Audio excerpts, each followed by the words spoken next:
Estamos de vuelta y está en la línea telefónica el ministro de Hacienda, Mario Marcel. Ministro, ¿cómo le va? Bienvenido, buenos días.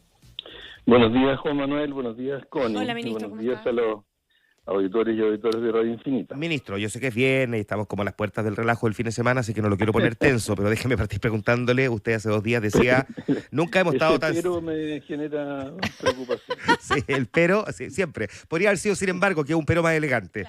Nunca hemos estado tan cerca de llegar a un acuerdo, dijo usted hace 2 días a propósito de la reforma del sistema de pensiones. Y sin embargo hemos visto ahora un distanciamiento de parte de la oposición a propósito de la polémica que se generó entre las declaraciones de Guillermo Ramírez, presidente de la UDI, el cuestionamiento de los republicanos, la acusación de este partido respecto de las características de reparto en algunas propuestas que generó al final incomodidad en la derecha. Hoy día el Mercurio dice que los congresistas del oficialismo y de Chile Vamos se empezaron a alejar de un posible acuerdo en pensiones a pesar de los acercamientos en la Comisión del Senado. ¿Mantiene eso de que nunca hemos estado tan cerca de llegar a un acuerdo? Mire, Juan Manuel, el miércoles tuvimos sesión de la Comisión de Trabajo, donde se siguió avanzando en la discusión del proyecto, en esta dinámica referéndum. Se avanzó en las definiciones más importantes respecto de la PGU. Se terminó de despejar algunos temas que habían quedado pendientes del comité de usuarios. Y con eso ya se fue como completando la agenda que teníamos previa, por así decirlo, o en torno a los temas más complejos. Esos temas más complejos han estado siendo trabajados por la Comisión Técnica.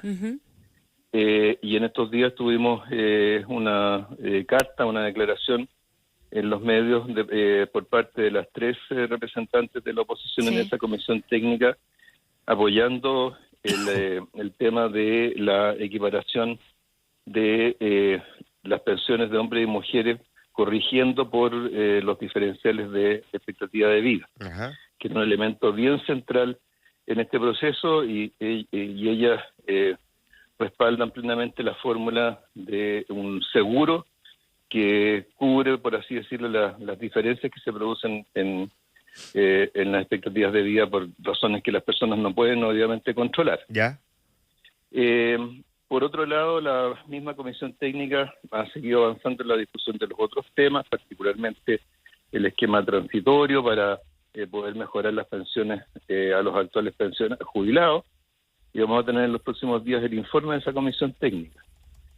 Entonces creo que al lado de eso, que el Partido Republicano, que ha votado en contra de todo, que ha estado siempre en contra de todo lo que se ha discutido en el Congreso, que ha planteado el Ejecutivo, que votó en contra del Ministerio de Seguridad Pública, que vaya a ser el Partido Republicano el que defina el destino de la reforma previsional, creo que es,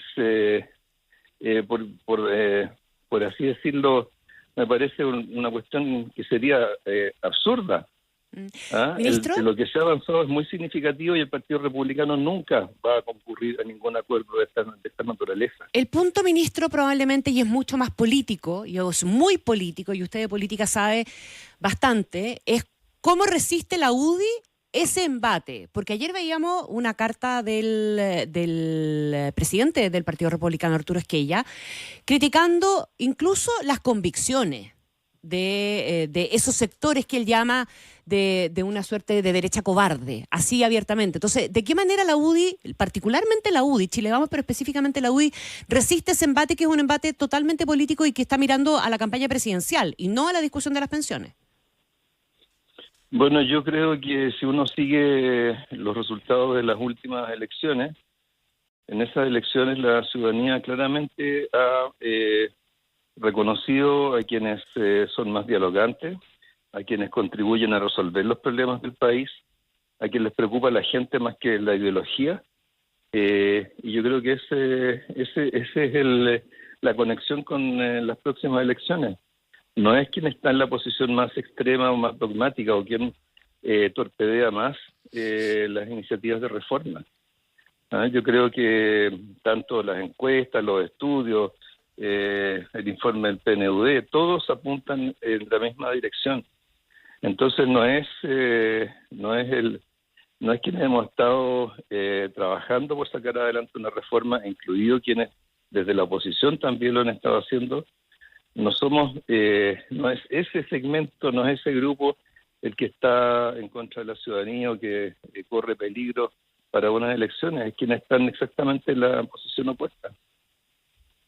Ahora, en la lógica de lo que usted define, de todas maneras, más allá de la posición que usted, o la postura que usted le critica al Partido Republicano, en la práctica pareciera que si había una posibilidad de acercamiento, ese acercamiento ahora se está convirtiendo en un alejamiento, porque la pugna entre la UDI y republicanos pareciera haber generado ese efecto, más allá de qué fue lo que lo gatilló, si es la declaración o no de republicanos. Por eso yo le preguntaba, porque parecía que estábamos más cerca por fin de tener un entendimiento, o al menos una posibilidad de acuerdo. Hoy día, ¿usted con qué sensación se queda? Al menos hoy día en la mañana. Yo la verdad es que no veo esas señales tan negativas que usted menciona, Juan Manuel, porque incluso en las mismas explicaciones que da después el presidente de la UDI, él básicamente lo que hace es corregir la definición o el uso del término reparto. Sí. ¿Ah? Y como señalaba, como mencionaba al comienzo, de aquí lo que estamos hablando es de un seguro. Y hoy día los seguros no solo tienen toda la legitimidad del mundo para aquellas contingencias que las personas enfrentan en la vida, sino que es evidente que esas contingencias no se pueden enfrentar solo sobre la base del ahorro individual, la propiedad individual de los fondos. O sea, el seguro no es autoseguro, no es que uno ahorra por lo que le pudiera pasar, sino que uno aporta para que si le ocurre esa contingencia tenga una ayuda, una compensación, un beneficio. Eso existe en nuestro sistema previsional desde su origen a través del seguro de invalidez y sobrevivencia. Todos pagamos, o los empleadores en realidad actualmente, pagan una prima por un seguro que cubre, que financia un beneficio de invalidez en caso que las personas tengan esa contingencia. Y ahí no dependemos, o sea, ahí tenemos varios elementos de lo que se está discutiendo. Ahí tenemos un aporte del empleador, tenemos un mecanismo de seguro y un beneficio que no es proporcional o que no se limita a los aportes que uno hizo al sistema. Entonces, aquí no se discute nada que sea, por así decirlo, totalmente extraño a lo que es un diseño de un sistema previsional moderno. Eso que ha validado también en la carta que usted mencionaba y que ha sido bastante difundida, nosotros mismos la comentamos el día que salió y la que firman Cecilia Cifuentes, Soledad Ormazábal y María José Saldívar. Ellas también apuntan, ministro, a la idea de llegar a un buen acuerdo. No cualquier acuerdo es bueno, pero sí se puede, ellas hablan de ceder incluso en algún grado a posturas contrarias, pero y que esa concesión termine finalmente en un buen acuerdo. Ahora, la definición de buen acuerdo que tenga uno y otro, la que puede terminar variando. ¿Cuál es para usted un buen acuerdo? Para mí un buen acuerdo, en primer lugar, es algo que permita que exista ahora una reforma previsional. En segundo lugar, es un acuerdo que permita cumplir con los objetivos que se han planteado para esta reforma, que son mejorar las pensiones actuales y futuras y cubrir riesgos que actualmente no están cubiertos, de los cuales el más importante corresponde a estas diferencias que se producen entre hombres y mujeres. Y para lograr eso, al mismo tiempo generar un mayor volumen de ahorros y generar un mayor rendimiento de los ahorros, así como complementar el sistema con aportes estatales dentro de lo que es abordable con los recursos fiscales, ahora ¿cierto? Incrementados con los recursos de cumplimiento tributario. Ya, y eso para mí es un buen acuerdo. De acuerdo. Y eso llevado al tema que siempre ha sido la piedra de tope, la distribución del 6%. ¿En qué se traduce, ministro? Su buen acuerdo. Bueno, eso se traduce en que el aporte del 6% es uno de los elementos que implican generar un mayor volumen de recursos que va a la previsión social y que eso a su vez sea capaz de distribuirse de acuerdo a estos objetivos que mencionaba recién. Es decir, mejorar pensiones actuales y futuras, y cubrir contingencias y desigualdades que se producen hoy día en el sistema en base por razones que no son manejables por las personas. La ministra Jara hablaba del 3% el otro día. A pesar de que lo que se habló en esta compensación, ¿verdad?, a la que aludía el presidente de la UDI era un 0,5 en definitiva. ¿Cuál es su número? Por ponerlo así en fácil. Sí, mire, yo creo que no ayuda en este momento poner tanto número sobre la mesa. Lo que sí hay que destacar que entre lo que está detrás de la cifra que menciona la ministra Jara es que uno tenga un sistema que en la medida que quiere mejorar las pensiones actuales tenga un mecanismo transitorio que permita lograr eso sin sacrificar los aportes que los empleadores hagan a nombre de los trabajadores, sin sacrificar la capacidad para acumular ahorros del resto de los trabajadores. Ministro, déjeme llevarlo ahora a otro tema, porque entiendo, usted ya en el trabajo prelegislativo de la reforma del impuesto a la renta, con reuniones con algunas bancadas del oficialismo. Entiendo que ya tuvo reuniones con el Partido Socialista, con el PPD, también con el Frente Amplio.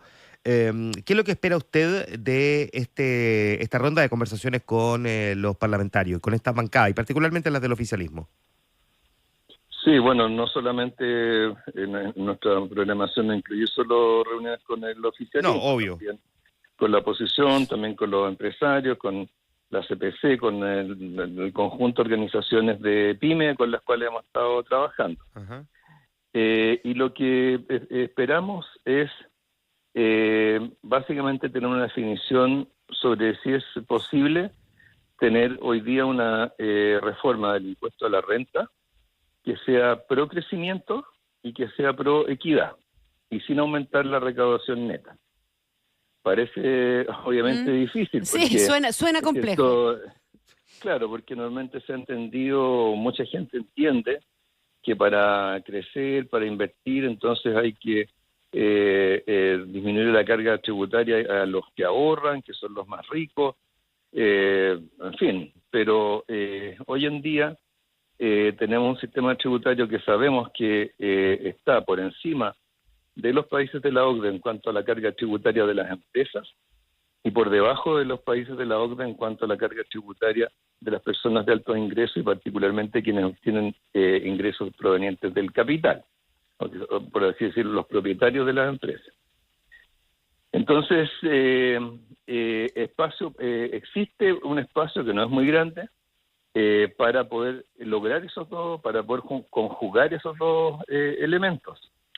Pero eso, por supuesto, requiere convicción, apoyo político y requiere visión de futuro, porque significa también completar todo este proceso presupuestario que ha sido mucho más largo de lo que uno hubiera querido, que se alargó mucho por el tema del rechazo de la reforma tributaria, que nos hemos ido poniendo al día con el cumplimiento tributario, pero queda este tema, y para entender la importancia de este tema pensemos que hoy día hay mucha gente que culpa a la reforma tributaria del 2014 de la disminución del crecimiento, del ritmo de crecimiento del país. Entonces, el punto es si estamos dispuestos a hacer algo respecto de la estructura tributaria que quedó como producto de la reforma del 2014 o no. Ya. Ahora, vuelvo entonces sobre la pregunta, más allá de que por ahora es con el oficialismo, porque entiendo que los siguientes días son con los parlamentarios de la oposición. ¿Qué es lo que espera usted? Cuando digo que es lo que espera, no es lo que anhela, sino que en el realismo político. Yo lo que espero primero es que se entienda qué es lo que se está tratando de hacer, por qué es necesario, por qué es urgente en nuestra opinión. Y por otro lado, cierto que seamos capaces de balancear, de darle la misma importancia, por lo menos, a los elementos que bajan recaudación tributaria, a aquellos que suben recaudación tributaria en compensación de las bajas de las bajas anteriores.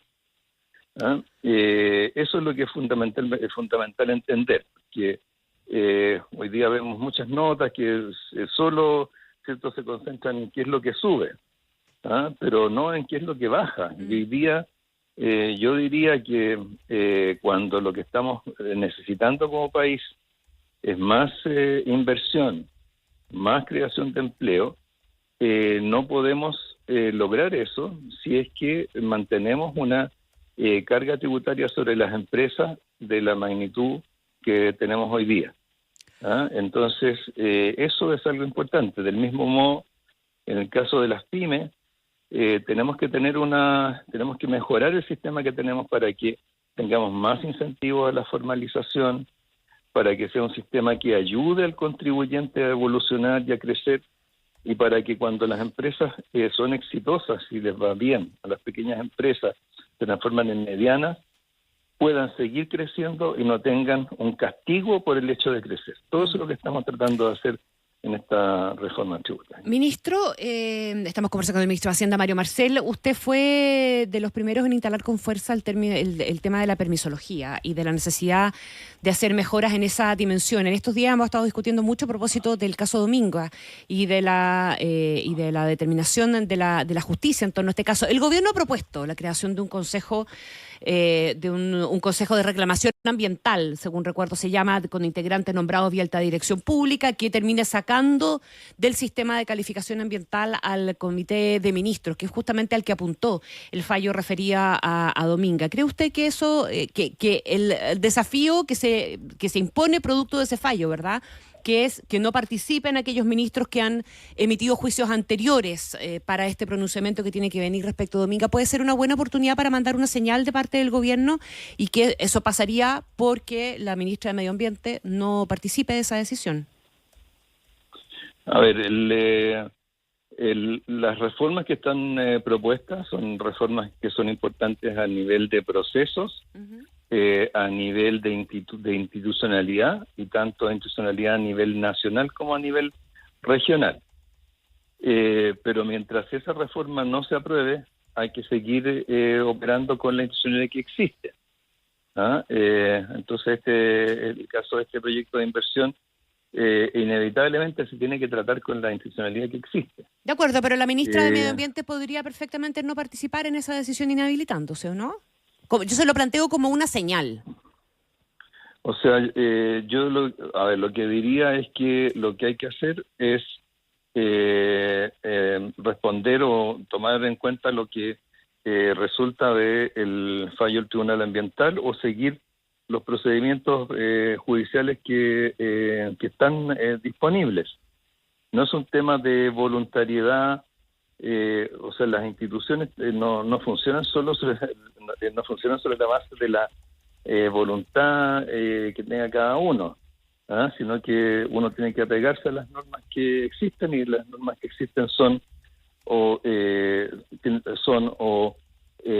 aplicar, ¿cierto?, lo que el fallo del Tribunal Ambiental, o aplicar los recursos judiciales que correspondan. Eso yo creo que ahora yo me imagino que usted es el camino institucional. De acuerdo, pero a usted, me imagino, le gustaría no seguir de nuevo, no extender la judicialización de este tema, ¿o no? Zanjarlo una vez por todas.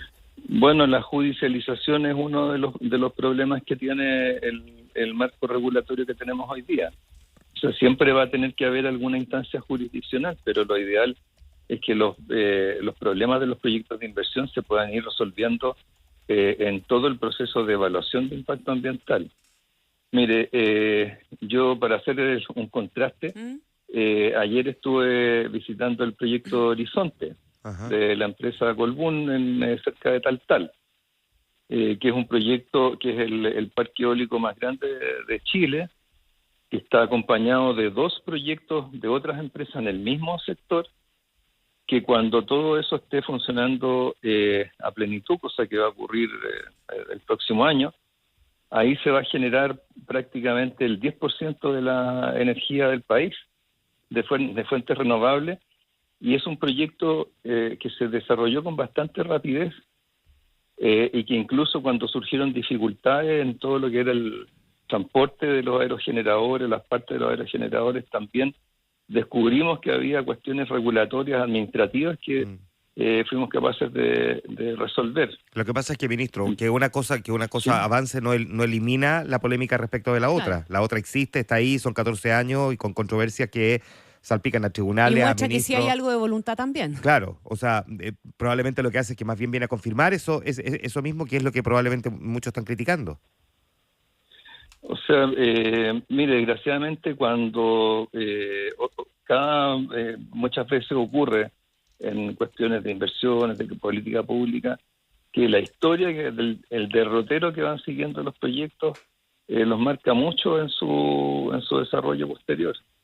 Y esto sin duda ha sido una inversión, un proyecto muy controvertido. ¿Y Y eso no le parece injusto? no lo vamos a, no va a desaparecer de la noche a la mañana. No, pero claro, pero no le parece injusto cuando ese derrotero tiene que ver más bien con cuestiones que, apuntado por el propio tribunal, parecieran ser más bien responsabilidad política que de los que están presentando el proyecto. Mire, en realidad no tengo opinión que dar respecto de eso. O sea, yo lo único que digo, hay una institucionalidad que está operando actualmente, hay que actuar dentro de esa institucionalidad. ¿Y cree que esa institucionalidad habría que mejorarla? Yo no soy parte ni del comité de ministros, ni intervengo en ese proceso, pero Ministro, me parece que yo apegarse a la institucionalidad es lo que se necesita. Sí, a lo que yo apelo, considerando, digamos, su trayectoria y por lo demás su conocimiento político, usted recordará que este mismo caso provocó la salida de un ministro de Hacienda del gobierno de la presidenta Bachelet, del ministro de Economía, de un subsecretario, porque no estaban de acuerdo por una determinación adoptada que consideraran que tenía características más bien políticas. Entonces yo le pregunto, ¿usted cree que quizás habría que mejorar esa institucionalidad? La institucionalidad, por cierto, que hay que mejorarla, pues ya está la propuesta en el Congreso, no es algo que uno quisiera a futuro, está ahí votándose actualmente en el Senado. Uh-huh. Bien, pues, ministro, muchas gracias por conversar esta mañana con nosotros. Muy bien, muchas gracias y que Gracias, tengan ministro. un buen día. Igualmente. Gracias, ministro. Hasta luego. 7:38 minutos.